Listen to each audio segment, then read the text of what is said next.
নমস্কাৰ। বৰ্তমান অসমৰ প্ৰতিটো প্ৰান্তত বানে লৈছে সংহাৰী ৰূপ।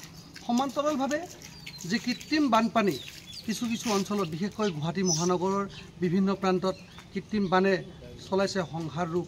ঠিক তেনেকৈ দক্ষিণ কামৰূপৰো বিভিন্ন প্ৰান্তত এতিয়া কৃত্ৰিম বানপানীয়ে লৈছে এক অভাৱনীয় পৰিস্থিতিৰ পৰিৱেশ। আমি আজি দক্ষিণ কামৰূপৰ বিভিন্ন প্ৰান্তত কৃত্ৰিম বানপানী সূচনা হোৱা আমি স্থানসমূহ আমি দেখিবলৈ চেষ্টা কৰিম। পোনপ্ৰথমে আমি উপস্থিত হৈছোহি দক্ষিণ কামৰূপৰ ব্যৱসায়িক প্ৰাণকেন্দ্ৰ বিজয়নগৰত। আৰু বিজয়নগৰৰ যিখন বিজয়নগৰৰ জন্ম গাঁও বুলি ক'লে ভুল নহয়, ওপৰহালি গাঁৱত আমি উপস্থিত আছোঁ। এয়া মোৰ সদস্যক দেখিবলৈ অনুৰোধ জনাইছোঁ। ওপৰহালি গাঁৱৰ এটি মূল পথ, এই পথটোত এতিয়া কৃত্ৰিম বানে ইয়াতে সংহাৰী ৰূপ ধাৰণ কৰিছে। ইয়াতে কিছু ব্যক্তি উপস্থিত আছেহি, আমি তেওঁলোকৰ মুখেৰে জানিবলৈ চেষ্টা কৰিম। যিহেতুকে আপুনি ইয়াৰে স্থানীয় ব্যক্তি, আমি জানিব পাৰিছোঁ এই পথটোত বিগত বহু সময় ধৰি কৃত্ৰিম বানে এক নাৰকীয় এক অৱস্থাৰ সৃষ্টি কৰি আহিছে। তেনে এটা অৱস্থাত এই যিটো নাৰকীয় পৰিৱেশৰ সূচনা হৈছে, এই সূচনা হোৱাৰ মূল কাৰণটো আপুনি কি বুলি ভাবে? মূল কাৰণটো হ'ল আপোনাৰ ইয়াতে কোনো নলা দণ্ডকৰ ব্যৱস্থা নাই। আগতে ইয়াতে কালভাৰ্ট আছিল, পানীটো এইফালৰ পৰা হৈছিলে, এইফালৰ পৰা হৈছে, আহি এনেকৈ ওলাই গৈছিল আৰু। কিন্তু এতিয়া আপোনাৰ চবফালে জাম হৈ গৈছে। জাম হোৱাৰ কাৰণটো য'তে ত'তে আপোনাৰ যেনেকৈ তেনেকৈ ৱাল দিছে, হেৰি কৰিছে, নালাৰ ওপৰত ৱাল বান্ধি দিছে বা কিবা কৰিছে, এনেকুৱা আৰু বিভিন্ন ধৰণৰ কথাটো হ'ল পানী আগতেও এইফালে দি আহিছিলে, কিন্তু পানী যোৱা টাইমিংটো আগতে তৎক্ষণাত পানীটো নোহোৱা হৈ যায়। বৰষুণ দিলেতো পানী হ'বই, কিন্তু এতিয়া আপোনাৰ পানীটো ৰৈ থাকে। এতিয়া চাওক, কালি ৰাতিৰ পৰা বৰষুণ নাই, কিন্তু পানী এতিয়াও চবফালে পানী হৈ আছে। ইয়াতে মানুহৰ ঘৰত পানী উঠিছে, আমাৰ ঘৰৰ ভিতৰত পানী গৈছে, ৰাস্তাটো আপুনি অৱস্থা দেখিছে। তো এতিয়া কথা হ'ল কি, এই পানীটো ওলাই নিয়াৰ ব্যৱস্থাটো কৰিব লাগিব। আমি দেখিছোঁ এটা নলা, ইতিমধ্যে মই কিছু সময় পিছত দেখুৱাম মই দৰ্শকসকলক, এটা নলা আমি দেখিবলৈ পাইছোঁ। আমি জানিছোঁ ইয়াতে উপস্থিত হয় এই নলাটো আজি কিছু বছৰ আগত বনাইছে যদিও আধৰুৱা হৈছে। এই ক্ষেত্ৰত আপুনি কি ক'ব? এইটোতো আধৰুৱা হৈ থকা আপোনাৰ 8 বছৰ মানে হ'ল। ইয়ালৈকে কিবা সিহঁতে ক'লে যে কিবা আহিছে, ইয়ালৈকে চেঞ্চন আছে, বাকী নাই। তাৰপিছত এই নলাটোতো আধৰুৱা কৰিলে, ইয়াৰ পিছত পানীটো ক'ত যাব? এইটো উত্তৰ কাৰো হাতত নাই। ইয়ালৈকে নলাটো বনাই দিলে, চব পানী ইয়ালৈকে আহে, তাৰপিছত পানীটো ক'ত যাব? কি কৰিব? চবৰে ঘৰত সোমাই যায় পানীটো, ৰাস্তাত পানী হৈ থাকে। এইফালে মেক্সিমাম মানুহ ওপৰহালিটো বিজয়নগৰ, খৰপৰা ওপৰহালি গাঁও চব মানুহ এইফালে অহা যোৱা কৰে। কিন্তু এতিয়া আপোনাৰ বাচ্ছা ইয়াতে স্কুল আছে, এখন শংকৰদেৱ শিশু নিকেতন, বেনিচন আছে, সৰস্বতী স্কুল আছে, ওপৰহালি হাইস্কুল, ওপৰহালি ছোৱালী হাইস্কুল, ক'তো কিমান বাচ্ছা, কিমান সৰু ল'ৰা ছোৱালী এইফালে স্কুলত যায়। এতিয়া আপোনাৰ খোজকাঢ়িব পৰা অৱস্থাত নাই। বুজি পাইছেনে কথাটো? এতিয়া মানে এইটো সমস্যাটো যদি সোনকালে নিৰ্মূল নকৰে, তেতিয়াহ'লে ৰাইজৰ বহুত অসুবিধা হ'ব। ইয়াতে চাগে আমাৰতো আছে বাৰু, সকলো ৰাইজৰে অসুবিধা হ'ব। আপুনি চাওক মানুহবিলাক কোনফালে দি আহি আছে, চাওকচোন, কেমেৰাটো দেখাই দিয়ক একবাৰ। মই সতীৰ্থক দেখাবলৈ অনুৰোধ জনাইছোঁ। এয়া বাচ্ছা আহিছে, ল'ৰা ছোৱালী আহিছে, কোনফালে দি আহিছে? এনেকৈ কেনেকৈ আহিব? খালত পৰি যাব মানুহ। দিনততো বাৰু আহিছে, ৰাতি কেনেকৈ যাব?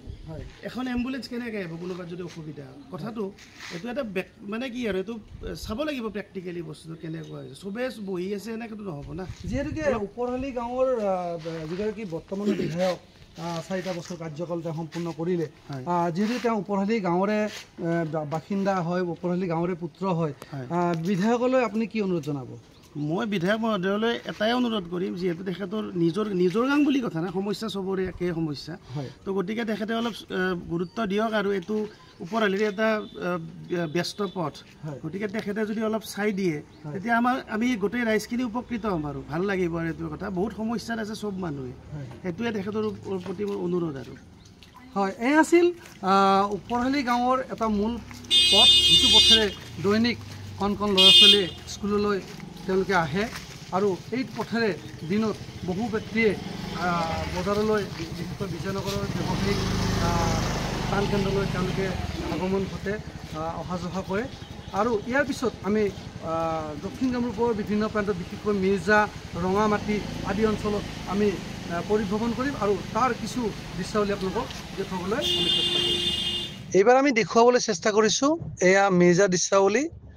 মিৰ্জাৰ শ্বহীদ পথৰ আমি কিছু দৃশ্য দেখুৱাইছোঁ। জানিব পৰা মতে মিৰ্জাৰ ভিতৰত বহুত পথ বৰ্তমান কৃত্ৰিম বানৰ কবলত। এয়া চাওক, পথৰ দুয়োফালে কৃত্ৰিম বানে কেনেকৈ এক অভাৱনীয় পৰিস্থিতিৰ সৃষ্টি কৰিছে। এক বাস্তৱ ছবি।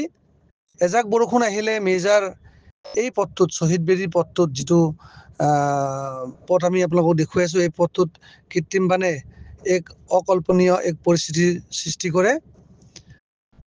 ইয়াতে যিটো নলা বনাইছে, এই নলাটো সম্পূৰ্ণ আধৰুৱা হৈ পৰি আছে বাবে ইয়াৰে যি কৃত্ৰিম বানপানী ইয়াতে হৈছে, এই কৃত্ৰিম বানপানী ওলাই যাব পৰা অৱস্থাত নাই। জানিব পাৰিছোঁ এই অঞ্চলৰ বহু ঘৰ ব্যক্তি বৰ্তমান পানীৰ তলত আছে। এইবাৰ আমি দেখুৱাবলৈ চেষ্টা কৰিছোঁ, এয়া ৰঙামাটি দৃশ্যাৱলী।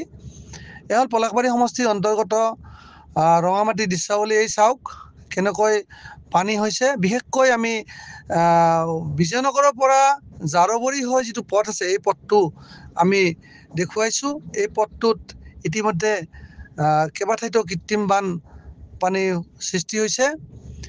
আমি ইতিমধ্যে বাৰ বাৰ কৈছোঁ যে লাহে লাহে দক্ষিণ কামৰূপক গুৱাহাটীৰ সদৃশ হ'বলৈ গৈ আছে, কাৰণ ইয়াতে বিগত সময়ছোৱাত বহু ধৰণৰ উদ্যোগ নিৰ্মাণ কৰিছে আৰু বিশেষকৈ কৃষিভূমিৰ লগতে জলাশয় আৰু বোৱতী সুঁতিসমূহ পুতি পেলোৱা হৈছে, যাৰ ফলত এতিয়া দক্ষিণ কামৰূপৰ বিভিন্ন প্ৰান্তত কৃত্ৰিম বানে ভয়াৱহ ৰূপ ধাৰণ কৰিছে।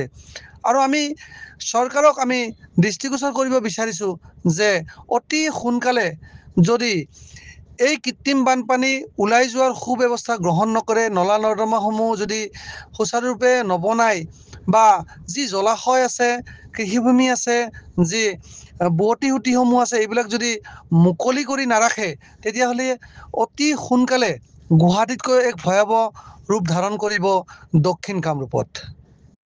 আৰু এইখিনি কৈ আজি আমি প্ৰাপ্তধৰ্মৰ মেলনি মাগিছোঁ। ধন্যবাদ।